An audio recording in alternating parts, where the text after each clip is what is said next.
According to new Bombshell testimony from a Secret Service agent who was on the ground at the JFK assassination, well, it turns out that the Warren Commission's report, meaning the U.S. government's official narrative about what happened that day, well, you can say it has a few holes in it. In fact, the testimony of this particular Secret Service agent, who just spoke out for the first time in 60 years, it refutes a key claim of the government regarding the so-called magic bullet. Now, specifically, Mr. Paul Landis, who was only a few feet away from JFK when he got shot, gave an interview to the New York Times, published just 5 days ago. And in the interview, Mr. Landis, who was the Secret Service agent assigned to protect Ms. Jacqueline Kennedy, he told his side of the story. And according to him, according to Mr. Landis, who was, again, just several feet away from JFK when he got shot, he recalls hearing multiple gunshots at the time of the assassination, saying this, quote, "At the first shot, Mr. Landis turned to look over his right shoulder in the direction of the sound, but spotted nothing. Then he turned to the limousine and saw Kennedy raising his arms, evidently hit. Suddenly, Mr. Landis noticed that Mr. Hill, who is another Secret Service agent, had leapt off their follow-up car and was sprinting toward the limousine. Mr. Landis thought about doing the same, but he did not have an angle. He said he heard a second shot that sounded louder, and finally the fatal third shot that hit Kennedy in the head. Mr. Landis had to duck to avoid being splattered by flesh and brain matter. He knew instantly that the president was dead." Then, after they reached the hospital, Mr. Landis, who was by this point in the limousine with the president, he claims to have found a bullet right there in the back seat. Quote, "Once they reached the hospital, Mr. Hill and Mr. Landis coaxed the distraught First Lady to let go of her husband so he could be taken inside. After they exited the car, Mr. Landis noticed 2 bullet fragments in a pool of bright red blood. He fingered one of them, but put it back. That's when he said he noticed the intact bullet in the seam of the tufted dark leather cushioning. He said he slipped it into his coat pocket and headed into the hospital, where he planned to give it to a supervisor, but in the confusion instinctively put it on Kennedy's stretcher instead." Now, this small detail in his testimony is incredibly important. It's in fact so important that I hope you take a super quick moment to smash those like and subscribe buttons so that this information can reach ever more people via the YouTube algorithm. However, with that out of the way, the reason that this small detail about the stretcher, about the president's stretcher, is so important is because one of the main reasons that the magic bullet theory has been so widely accepted is because the bullet was allegedly discovered on the stretcher of the Texas governor, Mr. John Connally. And so the official government explanation, as put forth by the Warren Commission 60 years ago, has been that there was only one shooter, Mr. Lee Harvey Oswald, who fired 3 bullets, one of which was able to strike and kill President Kennedy before also going on to strike Governor Connally in multiple different places. Now, I'm sure that most people watching this already know about the conclusion of the Warren report, but just in case someone watching this doesn't, here's a quick summary. Quote, "According to the Warren Commission, Lee Harvey Oswald fired 3 shots in 8.6 seconds. The first shot missed. The second shot, however, had a wild trajectory. Quote, the second shot struck President Kennedy in the back, exited through his throat, and then that same bullet continued to hit Texas Governor John Connally, entering at his right shoulder, striking his rib, exited under his right nipple, continued through his wrist, and then going into his left thigh." That is, if nothing else, an incredible shot. And it's also exactly why skeptics of this theory have been referring to it as the magic bullet. Quote, "It seemed incredible that a single bullet could do all that, so skeptics called it the magic bullet theory. Investigators came to that conclusion, partly because the bullet was found on a stretcher believed to have held Mr. Connally at Parkland Memorial Hospital, so they assumed it had exited his body during efforts to save his life. But Mr. Landis, who was never interviewed by the Warren Commission, said that is not what happened." And so, getting back to the interview, according to the testimony of the Secret Service agent, it was him who discovered the pristine-looking bullet, and he found it right there in the back seat of the limo, right next to where President Kennedy was sitting. Then, in order to prevent the bullet from getting lost in the fray or from getting snatched up by some souvenir-seeking bystander, Mr. Landis allegedly placed it in his pocket and then later on the stretcher belonging to President Kennedy. Quote, "When Mr. Landis spotted the bullet after the motorcade arrived at the hospital, he said he grabbed it to thwart souvenir hunters. Then, for reasons that still seem fuzzy even to him, he said he entered the hospital and placed it next to Kennedy on the president's stretcher, assuming it could somehow help doctors figure out what happened. At some point, he now guesses, the stretchers must have been pushed together and the bullet was shaken from one to another." Now again, this one little detail is crucial. The fact that Mr. Landis placed the bullet on the stretcher of the president.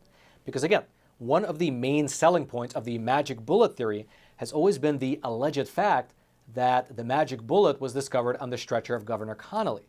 But according to the Secret Service agent, it was actually him who found the bullet in the back seat of the limo right next to where the president was sitting. He took it all the way into the hospital before placing it on the stretcher of the president. And then, at least allegedly, this is what took place afterwards. Quote, "The hospital's senior engineer later found it," meaning the bullet, "when he was moving Mr. Connolly's stretcher, by then empty, and bumped it against another stretcher in the hall, resulting in the bullet falling out." And the rest, as they say, is history. And the reason that this all matters so much is the fact that this testimony, it very obviously casts even more doubt on the idea that there was just one shooter on that fateful day. Because according to the investigation that was undertaken after the assassination, based on the type of rifle that Lee Harvey Oswald used to shoot at the moving car, it was somewhere between unlikely to impossible for him to have had enough time to shoot the president, reload, and then shoot again. And so, if Governor Connolly was indeed shot by a second or maybe even a third bullet in a matter of just a few seconds, that would very likely mean that there was at least one other shooter somewhere out there in the crowd, perhaps on the grassy knoll. Now, what's interesting is that you fast forward 60 years, and among the frontrunners of the current 2024 presidential election, the two main frontrunners, they likely know exactly what happened. That's because, by now, all of the JFK assassination-related government documents, they should have been all declassified. In fact, according to the JFK Assassination Records Collection Act that was passed by Congress back in 1992, all the records should have been released by October of 2017. However, interestingly, if you remember, back then, President Trump chose to declassify most of the documents, but he wound up acquiescing to pressure from within the government, particularly from Mike Pompeo, who was formerly the director of the CIA, to not release everything. Then, 4 years later, Joe Biden also released more JFK-related records, but then he, too, decided not to release everything. At this point, around 99% of the records have allegedly been released, but for some odd reason, the U.S. government is holding on to those remaining 1% of documents with an, you can say, iron grip. Now, why exactly that isn't clear. For his part, 2 months ago, President Trump published this statement while on the campaign trail. Quote, "When I return to the White House, I will declassify and unseal all JFK assassination-related documents. It's been 60 years. Time for the American people to know the truth." All right, a quick question for you. If right now you were told that you and your family can no longer buy any more food, the supermarket store shelves are empty, all the supply chains have been disrupted, you just have to make do with whatever you already have. Well, in that situation, how long would you last? A week? A month? Maybe half a year? Well, that question is very important because you never know if, or frankly, when something like that happens. And as the old saying goes, it's better to be a full year early than a single day late. And so the time to stock up on emergency food is today. And the best company to use is Patriot Supply, the sponsor of today's episode. And if you head on over to the website that they made for us, preparewithroman.com, they're offering our viewers a very special promo.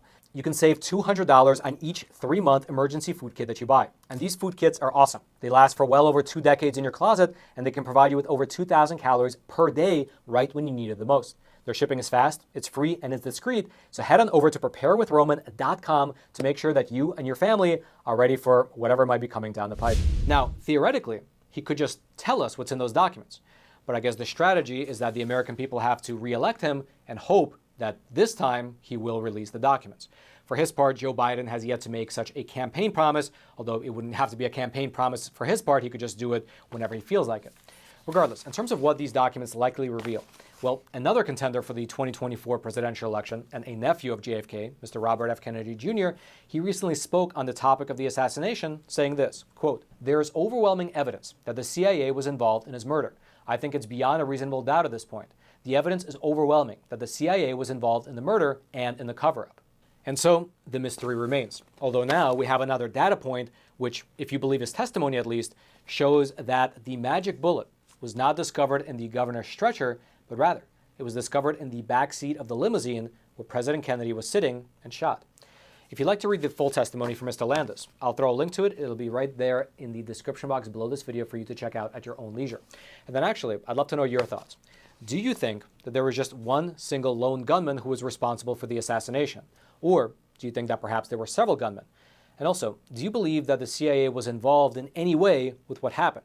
And if so, why do you think they were? What was the reason? I mean, you're probably well aware that there have been recently declassified documents showing that in the months leading up to the assassination, U.S. intelligence agencies were keeping tabs on Lee Harvey Oswald again, in the months before he shot JFK. They were taking photos of him at the Soviet embassy, and they have even went so far as to actually record his private phone calls. There was even a memo that was put out by J. Edgar Hoover himself in his official capacity back then as the director of the FBI, which reported that Lee Harvey Oswald had threatened to kill JFK during his trip to Mexico City, which was just 3 weeks before the actual assassination in Dallas. And so what do you make of all that? Was that just a failure of the intelligence agencies not taking this threat seriously enough? Or were they perhaps pulling the strings behind the scenes? And then lastly, what do you make of the CIA pushing President Trump so hard to not release the remaining JFK files? I mean, realistically, after 60 years, almost everyone involved in this affair is either dead or they're in their 90s. So why would they still be hiding those remaining 1% of documents? I'd love to know your thoughts. Please leave them in the comments section below. I'll be reading them later tonight as well as into the week. And then lastly, you might not know this, but on the very same day that Joe Biden was sworn into office, by some magical coincidence, more magical than the bullet, on that very same day, YouTube made the decision to demonetize our channel. Since January 10th of 2021, we have not been able to run ads before, during, or after our program, the super chat feature has been disabled, and our reach on the platform has completely nosedived. Now, every few months, on the back end, I appeal that decision, which for the past 3 years has always been rejected. And the reason for the rejection is that YouTube claims some channel associated with our account grossly violated YouTube's policy. They never tell us which channel, which piece of content, and which YouTube policy. Furthermore, every single one of our channels received the very same message, meaning that every channel gets denied monetization because the YouTube system claims that one of the other channels violated a content policy. It's beautiful to see how this censorship works in practice. And also, just last week, I learned that YouTube has in fact been running ads in front of my videos. For instance, multiple people told me that this episode right here has pre-roll ads in front of it. That is frankly amazing. Because for one, we don't get any money from those because we're completely denied monetization. But then secondly, YouTube claims that our channel is not advertiser friendly, and that's why they deny us monetization. And yet, they still run ads in front of our content. They just don't pay us for it. It's almost like being advertiser friendly has nothing to do with it, and they're actually trying to use the purse strings to control what we do and do not say. Regardless, if you'd like to support the journalism that we do here at the Epoch Times, if you'd like to support our work and get access to some of the best reporting on the web, well, the best way is to subscribe. And in fact, this month, we've extended our awesome sale, just 25 cents a week for the whole year, which, if you do the math, works itself out to just be $1 a month. And so if you've been on the fence about subscribing to the Epoch Times, maybe you're not sure if you're ready, but you're 100% sure that you're looking for a source of honest news, well, perhaps take the sale as an opportunity to try the Epoch Times for yourself. That way, you can get access to all the phenomenal content, all the documentaries, all the videos, the movies, the infographics, the deep analysis, the awesome articles, the great newsletters, and also I myself publish somewhere between 1 to 3 exclusive episodes of Facts Matter over on Epoch TV. And so if you'd like to watch extra episodes of Facts Matter every single week, including a huge backlog of exclusive episodes from the past 2 or 3 years, well, you can find it all over on the website. I'll throw a link to the sale page. It'll be right there at the top of the description box below. You can just click on that link and head on over to the sale page where you can try the Epoch Times, again, for just $1 a month. You can, of course, cancel anytime, but I'm sure that you won't. I'm sure that you'll love it and be a subscriber for many years to come. Again, that link is right there at the top of the description box below. I hope you check it out. And then until next time, I'm your host, Roman from the Epoch Times. Stay informed, and most importantly, stay free.